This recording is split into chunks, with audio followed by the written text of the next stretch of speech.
Ny mety ho toetrany an-dranomasina ny talata 10 martsa 2024 amin'ny anora maraina hatramin'ny alarobia 9 martsa 2024 amin'ny anora maraina.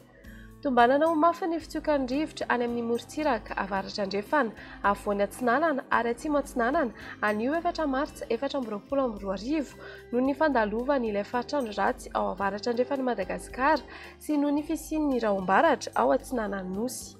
Ho mafy araka izany ny fitsiokan'ny rivotra ka tombanana hatratra 570 hatramin'ny 550 km isan'ora anio 4 martsa 2024 hatramin'ny rahampitso 10 martsa 2024. Izany tranga izany dia mety hiteraka fahasarotan'ny fifamoivoizana na faharendrehana an-dranomasina. Mahazo ny fampitandremana amin'ny loko mavo amin'ny hamafan'ny rivotra araka izany ny morontsiraka Boeny, Melaky, Analanjorofo, Atsinanana, Vatovavy, Fitovinany, Atsimo Atsinanana ary Anosy. Etsy andanin'izay dia tombanana hitoetra any amin'ny morontsiraka avaratra andrefana, afovoany andrefana, afovoany atsinanana ary atsimo atsinanana ny alin-drano ateraka ilay faritrandro ratsy hatramin'ny talata 10 martsa 2024. Ahery araka izany ny ranomasina manodidina ny 2.5 hatramin'ny 3.5 metatra ny havon'ny onja ho an'ny morontsiraka atsinanana ary manodidina ny 2.5 metatra kosa ho an'ny morontsiraka Boeny anio hatramin'ny rahampitso talata 10 martsa 2024. Mahazo ny fampitandremana amin'ny loko mavo amin'ny havon'ny alin-drano araka izany ny morontsiraka Analanjorofo, Atsinanana, Vatovavy, Fitovinany, Atsimo Atsinanana, Androy, Boeny, Melaky ary Menabe. Entana ny rehetra mba hanaraka ny toromarika omeny manam-pahefana isan'ny tokony. Ho an'ny morontsiraka Atsinanana, izy tafiotra ary ahery ny ranomasina rehefa ao anaty oram-baratra. Tanjon'ny bobaomby hatrany amin'ny tanjon'ny Angotsy, Andrahoana Mahalana, ho avy Atsinanana na Atsimo Atsinanana ny rivotra ka ho sivy hatramin'ny 9.0 km isan'ora. Anonjaben'ny ranomasina, havon'ny onja 2.3 hatramin'ny 2 metatra. Tanjon'ny Angotsy hatrany Mahanoro, anorana tandrifin-drahona vitsy, ho avy Atsinanana na avaratra Atsinanana ny rivotra ka ho sivy hatramin'ny 8.20 km isan'ora. Hatratra 7.30 km isan'ora indraindray.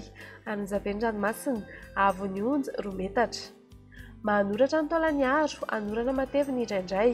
Ho avy Atsinanana somary avaratra Atsinanana ny rivotra ka ho 9.10 hatramin'ny 7.30 km isan'ora.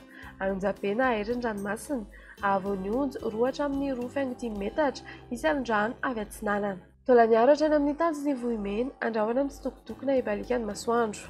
Ho avy Atsinanana ny rivotra ka ho 7.30 hatramin'ny 5.70 km isan'ora. Anonjabena ahery ny ranomasina, havon'ny onja 2 hatramin'ny 2.4 metatra isan'andrano avy Atsinanana. Ho an'ny morontsiraka andrefana, tanjon'ny Vohimena hatrany amin'ny tanjon'ny Angabo ibalikan'ny masoandro.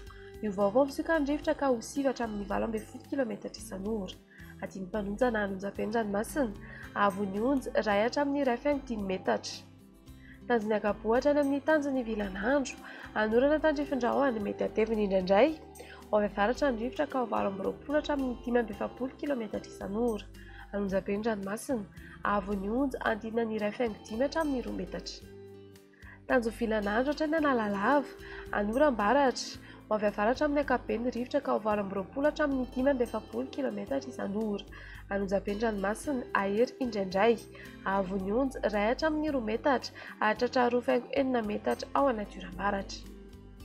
Analalava hatrany amin'ny tanjon'ny Bobaomby, anoram-baratra. Ho avy avaratra ny rivotra ka ho 8.20 hatramin'ny 7.30 km isan'ora. Adiny mpanonjana anonjaben'ny ranomasina, havon'ny onja 4.5 hatramin'ny 2.5 metatra, hatratra 2 metatra rehefa ao anaty oram-baratra. Fampitandremana momba ny alin-drano. Ho an'ny fampitandremana amin'ny loko maitso, 2 hatramin'ny 5 andro mialohan'ny hatongavan'ny alin-drano vaventy. Mbola milamina ny ranomasina fa kosa samy mailo. Aza mandrika lavitra mihoatra ny 2 andro intsony. Fantary ny fotoana isehoan'ny alin-drano ka dio arak'izay ny fahafahana miverina an-tanety. Ho an'ny fampitandremana amin'ny loko mavo, 2 hatramin'ny 2 andro mialohan'ny hatongavan'ny alin-drano vaventy. Aza mandrika lavitra na mihoatra ny 12 ora na amin'ny alina intsony. Akara amin'ny toerana azo antoka ny lakana sy sambo ary ny baka. Miala amin'ny morontsiraka ny mpanjony sy ny mpitsangatsangana. Ho an'ny fampitandremana amin'ny loko mena, efa voakasika ny alin-drano na ho voakasika ao anatin'ny 12 ora manaraka ny morontsiraka. Aza miandrika intsony, ajanony ny fifamoivoizana an-dranomasina. Aza milomano intsony. Ialo lavitra ny morontsiraka sy ny tora-pasika. Mandritra izany fotoana rehetra izany, eno tsy tapaka ny vaovao mahakasika ny toetry ny andro. Izarao vaovao ny toetry ny andro manodidina anao, ary ao ny toromarika omeny tompona andraikitra eny an-toerana.